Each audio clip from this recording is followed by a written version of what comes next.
apemnya Mila terlihat begitu bengkak sehingga dia tidak kuasa untuk memakai celana dalam.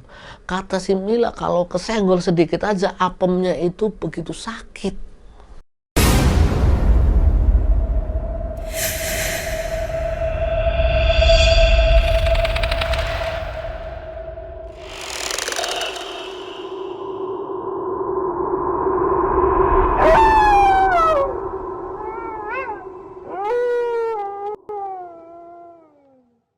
Assalamualaikum warahmatullahi wabarakatuh. Ketemu lagi di channel Cerita Mbah Jono, channel yang akan berbagi kisah-kisah nyata seputar dunia mistis. Dan malam hari ini Mbah Jono akan menceritakan satu kisah yang dikirim melalui email ke tim redaksi dari Cerita Mbah Jono. Cerita ini dikasih judul Akibat Susuk Menjadi Korban Si Dukun Cabul. Jreng jreng, jreng jreng, jreng.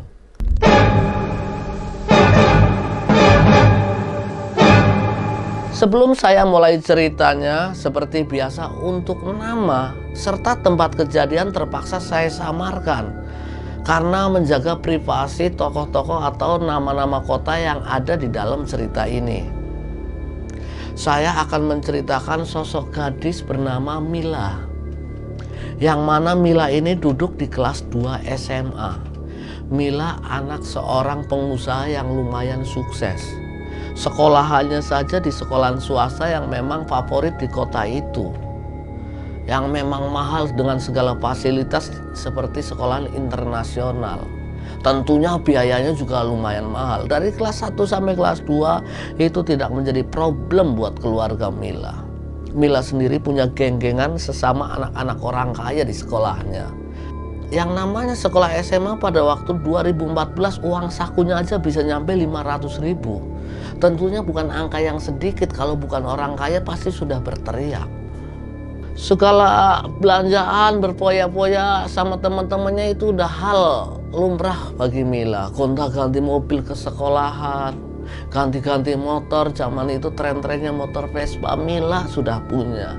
Karena memang Mila ini anak si mata wayang dan memang keluarganya kecukupan. Hingga pada naik ke kelas 3, di saat itu Mila hendak membayar SPP. Ternyata setahun di Mila kelas 2 ini, keluarganya sedang mengalami masa pailit. Segala aset kekayaannya itu ternyata sudah digadaikan ke bank. Setahun berlalu, ketika Mila kelas 3, semua asetnya itu ditarik oleh bank. Perusahaan orang tuanya Mila bangkrut. Sampai-sampai rumah yang ia tinggali pun dijual oleh orang tuanya dan dia memilih tempat yang lebih kecil di daerah pinggiran atau pindah ke kampung. Mila nggak mau terima dengan kondisi itu. Dia selalu menutupi kemiskinannya dengan teman-temannya. Karena jarak dari rumahnya yang sekarang sama sekolahan jauh, dia disuruh orang tuanya untuk pindah sekolah mencari yang lebih murah. Tetapi Mila bersikukuh untuk tetap di sekolah itu. Dan Mila karena memang jaraknya jauh minta ngekos di sekitaran sekolah itu. Karena memang Mila ini anak satu-satunya, segala apa maunya dituruti, walaupun itu sebenarnya sudah berat sekali buat keluarganya. Pokoknya Mila masih mengangkat gengsinya. Dia nggak mau terlihat rendah di depan teman-temannya, apalagi geng-geng dia itu anak-anak orang kaya. Dia masih berfoya-foya. Hingga suatu saat Mila dapat surat dari sekolahnya kalau SPP-nya dia selama 8 bulan belum dibayar, dan itu angkanya lumayan gede. Mila bingung. Kalau itu sampai bocor ke teman-temannya, otomatis Mila merasa malu. Anak orang kaya masa nggak bisa bayar SPP? Surat itu yang harusnya ditujukan ke orang tuanya. Karena Mila tahu orang tuanya sekarang sudah miskin, dia pun tidak memberikan surat itu kepada keluarganya. Mila bingung saat itu untuk menutupi teguran dari sekolahan. Minjem ke temennya nggak mungkin, karena memang temennya tahunya dia masih kaya. Hingga terbesit di dia kalau dia ingin menjual diri untuk membayar SPP tersebut. Mila pun mencari cara bagaimana caranya dia menjual diri. Intinya dia udah nggak peduli apapun kehormatannya dan lain-lain. Yang penting intinya dia tetap terlihat kaya di depan teman-temannya. Mila mulai keluyuran mencari tahu bagaimana cara memasarkan diri. Nah, dari pencarian itu akhirnya dia ketemu, karena memang tidak susah untuk menjajakan diri. Bisa melalui sosmed dan lain-lain. Transaksilah Mila dengan seseorang. Dia menjual keperawanannya dengan nilai yang lumayan besar. Awalnya Mila mengutuk diri, tapi ketika menghitung duit yang diterima dari om-om itu, dia merasa semua masalahnya terselesaikan. Dia masih bisa membayar SPP, dia masih bisa berfoya-foya. Ternyata kerjaan baru Mila ini disenangi oleh Mila. Karena kerja enak, duitnya banyak, pikir Mila. Dia nggak perlu menutupi kalau keluarganya miskin, teman-temannya nggak harus tahu. Intinya ketika dia nongkrong sama teman-temannya, malah dia masih bisa berfoya-foya, masih terlihat kaya. Itu dilakuinya selama kelas 3. Hampir 1 tahun selama kelas 3, setiap dia butuh duit selalu menjajakan diri. Malam minggu keluar, Senin pagi dia udah megang duit banyak dan berpesta kembali bersama teman-temannya. Dan pas pada kelulusan kelas 3, di saat orang-orang merencanakan untuk kuliah di mana, Mila beralasan ke teman-temannya kalau dia pengen kuliah yang jauh dari kota Surabaya. Dia memilih untuk kuliah di Jakarta, alasan dia ke teman-temannya. Setelah dia pulang ke kampungnya atau menemui keluarganya, justru dia bilang ke orang tuanya kalau dia pengen bekerja membantu orang tuanya, dia pengen merantau ke suatu tempat. Alih-alih dapat kerjaan dari temennya. Mila yang setahun itu sudah menggeluti dunia malam, alias biasa bepergian bersama om-om, biasa pergi bersama hidung belang, dia mulai paham dunia itu. Sehingga dia kerjalah di tempat remang-remang atau tempat esek-esek. Intinya dia jadi PSK. Karena memang Mila yang masih muda, sesekali dia masih menerima tamu, sekali, 2 kali, 3 kali. Tapi karena persaingan di dunia malam itu enggaklah gampang, di atas Mila masih ada Mila-Mila yang lain yang mungkin lebih muda, yang lebih cantik. Mila jadi kalah saing. Tetapi dari pergaulan itu Mila mempunyai teman akrab yang sama-sama menjadi PSK, yaitu Maya. Kalau dari parasnya mereka 11-12 lah. Maya cenderung empati dan kasihan kepada saudara Mila ini, sehingga dia menganjurkan untuk Mila memasang susuk. Mil, kalau di dunia malam begini, kalau pakai wajaran kamu nggak akan laku. Secantik apapun kamu bakalan kalah sama susuk, kata Maya terhadap Mila. Terus kalau aku mau pasang susuk di mana, Maya? Oh, aku tahu. Aku juga dulu pernah memasang susuk di situ, kata Maya. Akhirnya mereka sepakatlah untuk mengantarkan Mila ke yang dimaksud oleh Maya, yaitu dukun yang memasang susuk itu. Pergilah mereka. Disitulah Mila diantarkan ke sebuah rumah yang masih sederhana dan ketemu seorang nenek-nenek. Ternyata dukun yang memasang susuk-susuk para PSK itu adalah seorang nenek-nenek. Mila pun menceritakan maksud kedatangannya ke dukun tersebut kalau dia pengen memasang susuk untuk memikat para lelaki hidung belang yang berduit banyak. Sang dukun pun menyarankan Mila untuk memasang susuknya itu di area kewanitaannya, alias di apemnya. Katanya lelaki yang pernah nyicipin kamu pasti gak akan tergoda apem yang lain. Dia bakalan ketagihan dan ngejar-ngejar kamu terus. Sampai kalau orang yang sampai ketagihan apem kamu minta berapapun pasti dikasih. Jelas sang dukun terhadap Mila. Malam itu dilakukanlah ritual itu. Mila dipasang beberapa susuk. Bukan hanya di area kewanitaannya saja, bahkan di bibirnya, di matanya dia pasang. Yang paling terfokus adalah di area kewanitaannya. Karena seperti apa yang dikatakan Mbah Dukun tersebut, dia pengen memikat orang-orang kaya. Setelah pulang dari dukun itu dan selesai melakukan ritualnya, Mila dengan pede kembali ke tempat di mana dia menjajakan dirinya, yaitu sebuah tempat. Benar saja, setelah memasang susuk itu, Mila laris. Dia jadi kembang di tempat PSK itu. Semalam yang ia bisa ladenin bisa sampai 10 laki-laki. Kalau satu laki-laki itu membayar Mila dengan nominal 1 juta, 10 laki-laki per malam dia bisa mengumpulkan 10 juta. Dia pun berterima kasih kepada Maya ini. Ia terus melakoninya. Dia menjadi incaran banyak laki-laki di tempat malam itu. Sehingga dia bisa dengan waktu beberapa bulan saja dia membangun rumah di kampungnya, di tempat orang tuanya. Dia membeli tanah di situ, membangun rumah yang sebelahan dengan rumah sederhana milik orang tuanya. Orang tuanya merasa bangga karena tahunya anaknya itu bekerja. Bahkan orang tuanya sempat kaget ketika Mila datang ke kampung ketika hendak membeli tanah itu sudah memakai mobil, dandannya udah kayak artis. Pokoknya berbeda dari Mila pertama kali merantau.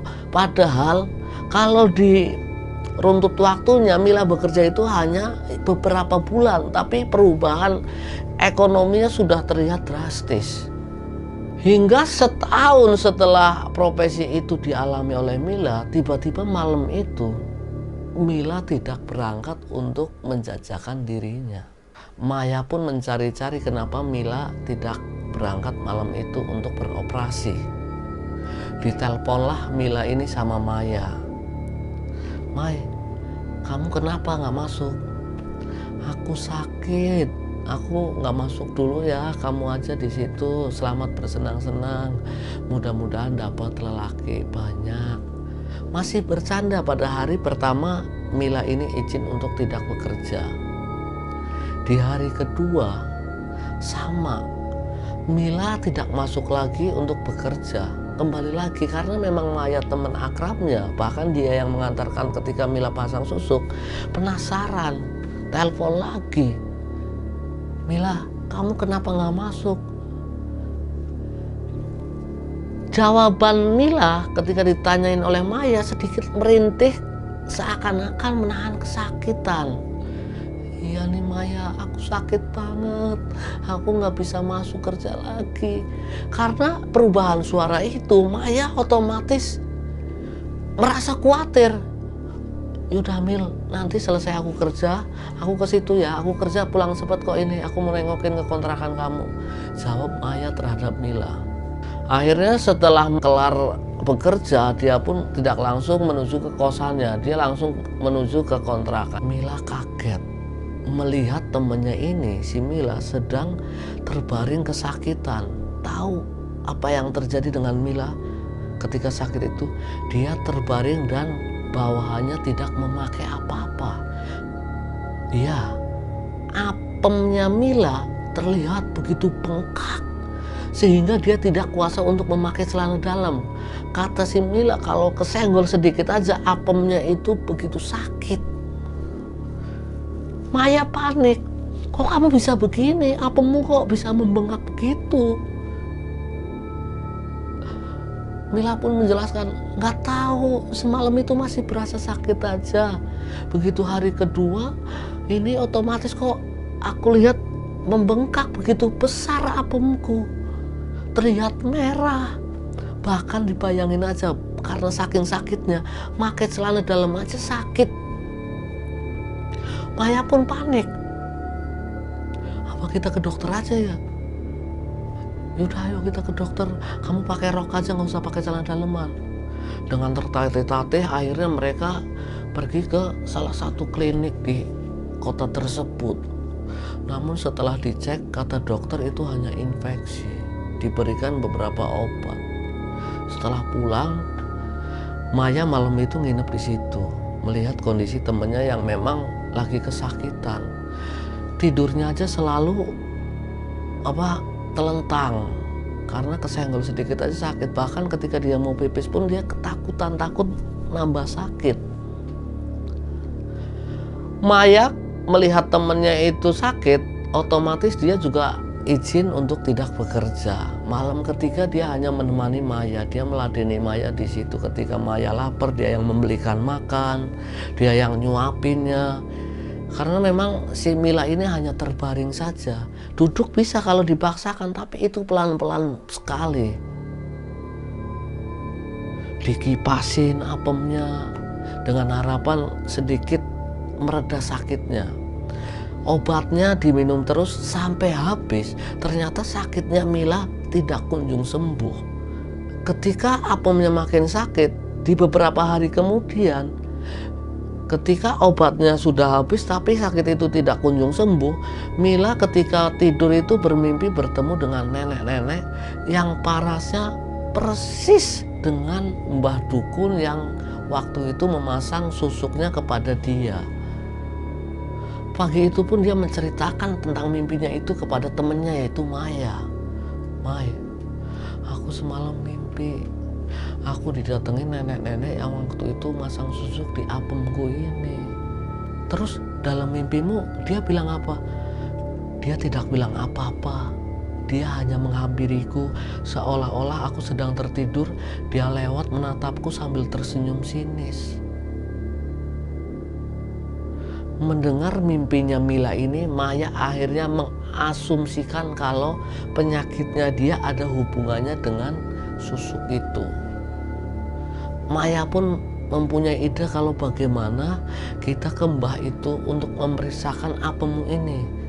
Takutnya ada masalah di susukmu ini, kata Maya. Sepakatlah mereka. Akhirnya mereka dengan merental mobil pergilah ke Pasuruan, ke tempat di mana dulu Maya dan Mila memasang susuk di tempat itu. Begitu sampai di situ, walaupun dengan susah payah, dengan menahan rasa sakit sepanjang jalan, dengan tertatih-tatih dia menuju ke rumah Mbah Dukun. Yang dikunjungi ternyata Mbah Dukunnya itu seorang perempuan nenek tua, telah meninggal dunia. Paniklah Maya ini. Begitu juga dengan Mila. Bagaimana ini? Orang yang telah memasang susuk ke kita, orangnya sudah meninggal. Kita mau konsultasi gimana?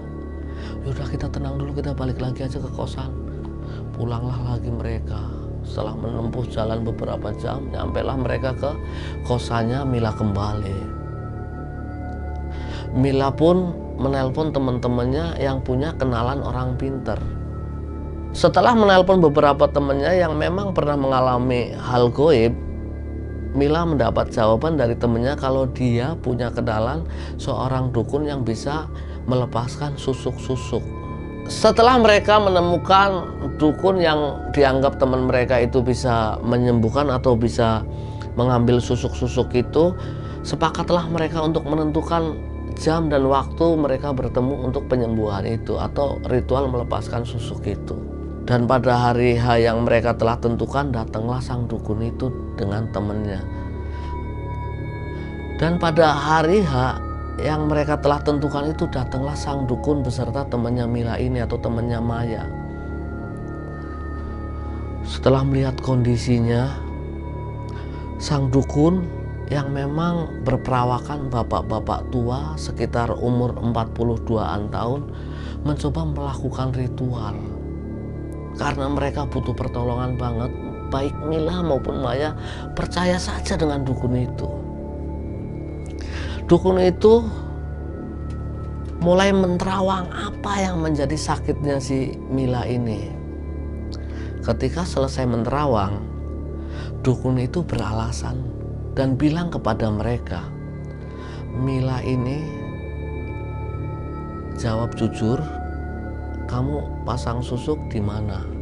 Mila pun jujur menjawab, saya daerah Pasuruan. Nah, kenapa kamu tidak minta tolong lagi ke mbah yang masang susuk itu? Mereka pun menjelaskan, kita sudah ke sana mbah. Cuman mbah atau eyang yang pernah memasang susuk ini orangnya sudah meninggal. Nah, jawaban itu ternyata menjadi alasan tersendiri buat sang dukun ini. Ini susuk susah dicabut karena memang yang memasang sudah meninggal. Aku harus melakukan ritual khusus. Kalau diizinkan, Malam ini aku tidur di sini, jawab sang dukun. Maya pun kaget. Loh, ini laki-laki loh, masa mau nginep di tempat perempuan, jawabnya si Maya.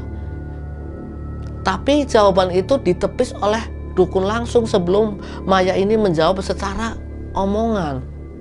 Kamu nggak usah khawatir kalau aku niat jahat. Kamu boleh kok nginep di sini nemenin temenmu. Kita nanti bertiga ritual di sini. Oh, seperti itu. Hati Maya akhirnya tenang karena dia bisa menyaksikan ritual yang ada di situ tanpa harus mengkhawatirkan temennya ini yang memang sakit. Akhirnya malam itu sang dukun pun nginep di situ. Dan temannya yang mengantarkan dukun ini telah pulang dari sore hari.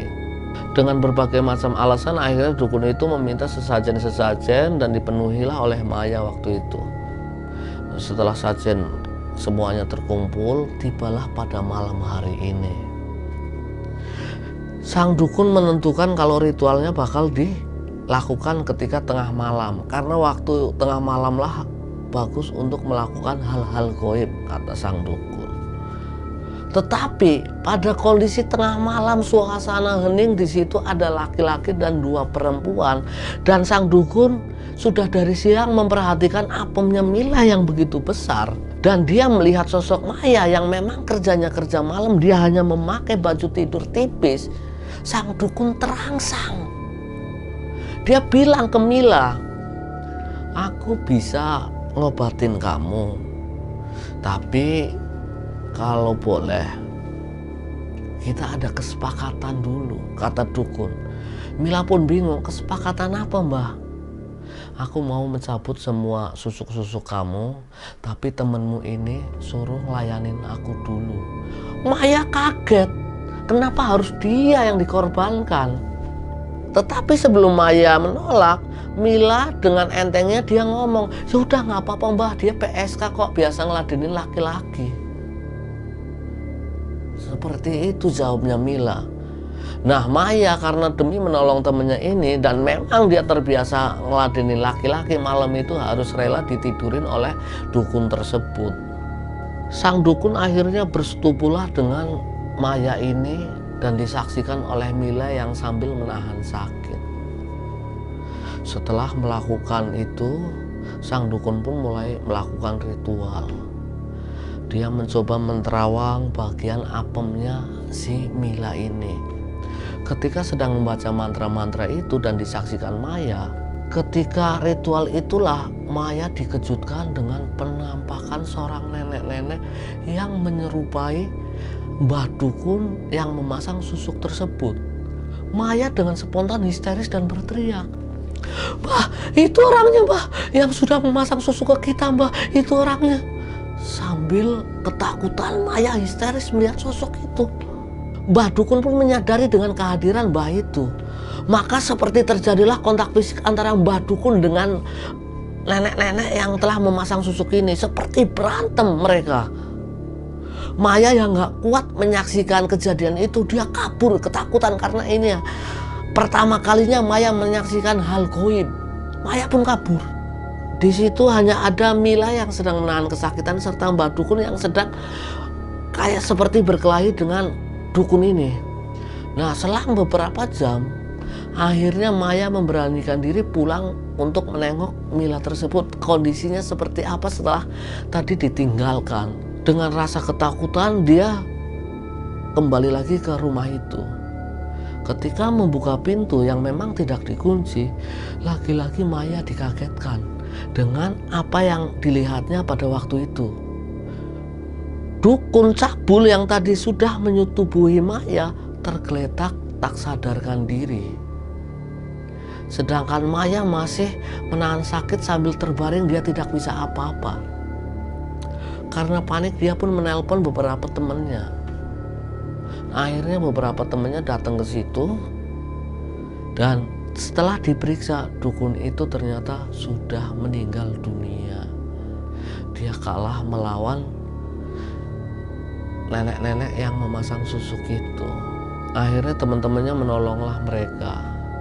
mayat sang dukun itu dilaporkan ke polisi dan dikembalikan ke keluarganya. Nah, ternyata masalah nambah lagi. Maya harus terus diinterogasi dan seringkali dipanggil pihak polisi untuk menjadi saksi. Sementara Mila hanya terbaring sakit kali ini karena memang teman-temannya sudah tahu kondisi Mila. Akhirnya gantianlah mereka untuk menemaninya. Hingga akhirnya temannya Mila ini punya teman lagi yang tahu tentang Pak Ustadz bisa menyembuhkan sakitnya ini. Namun karena memang jaraknya jauh, sang Ustadz ini nggak berkenan untuk hadir ke tempat itu. Dia menyarankan kalau yang sakit dibawa ke pondok pesantrennya. Dan setelah pemeriksaan dari polisi dan terbukti kalau Maya tidak terlibat dalam kematian dukun itu, akhirnya Maya pun dibebaskan serta polisi mengerti dengan kondisinya. Akhirnya Maya pun bisa ikut mengantarkan Mila ini ke sebuah pondok pesantren atas arahan temennya ini. Nah, di pondok pesantren inilah akhirnya Mila diobati. Dia mengumpulkan beberapa santri yang memang kayak pentolan lah untuk melakukan semacam ruqyah. Di situ dilepaskanlah semua susuk-susuk yang menempel pada Mila, termasuk Maya. Maya pun yang ketakutan, dia juga memasang susuk. Melihat kondisi temannya akibat memasang susuk seperti itu, dia pun meminta ke ustadznya untuk menyopot juga susuk-susuk yang ada di situ. Setelah dirasa susuk-susuk itu sudah terlepas semua atas arahan ustadz ini, si Mila untuk pemulihan dan nginep dulu di situ. Maya yang memang mengantarkan Mila ini akhirnya menyetujui apa yang diusulkan oleh ustadz itu. Dia menemani Mila untuk nginep di situ, sementara teman-teman yang lainnya sudah pulang. Tinggallah mereka berdua di pondok pesantren itu. Dalam masa pemulihan itulah benar saja apa yang dikatakan oleh Pak Ustadz itu. Akhirnya kondisi Mila membaik. Apemnya yang semula bengkak sangat besar mulai kembali lagi normal. Mila pun sudah bisa berjalan seperti biasanya. 3 hari di pesantren itu ternyata Mila menemukan ketenangan. Dia melihat para santri ngaji, dia menemukan ketenangan di situ. Sehingga dia sempat curhat ke ustadznya kalau dia pengen tobat. Mila pun memutuskan untuk bertobat. Dia menjadi santri di situ. Cuman Maya yang memang belum siap, dia kembali lagi. Pak Ustadz, aku belum siap. Suatu saat ketika aku sudah siap dan niat, aku akan di sini dan ikut nyantri seperti temanku ini Mila. Maya kembalilah ke tempatnya, sementara Mila tetap tinggal di pesantren itu. Dan atas arahan Ustadz ini, Mila disuruh benar-benar tobat. Segala harta yang ia telah peroleh dari maksiatnya itu disuruh dijual dan diamalkan ke orang-orang yang tidak mampu maupun pembangunan masjid.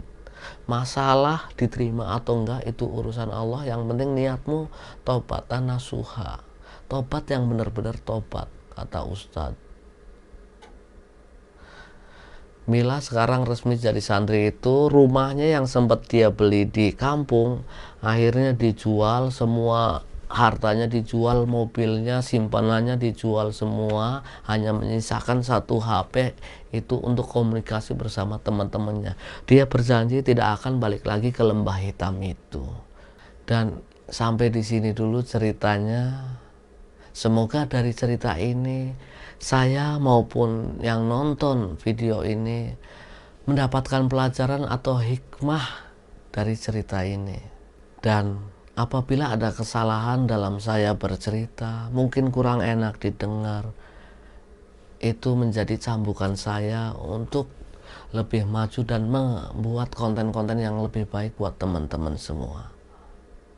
Akhir kata, saya Mbah Jono undur diri. Wassalamualaikum warahmatullahi wabarakatuh.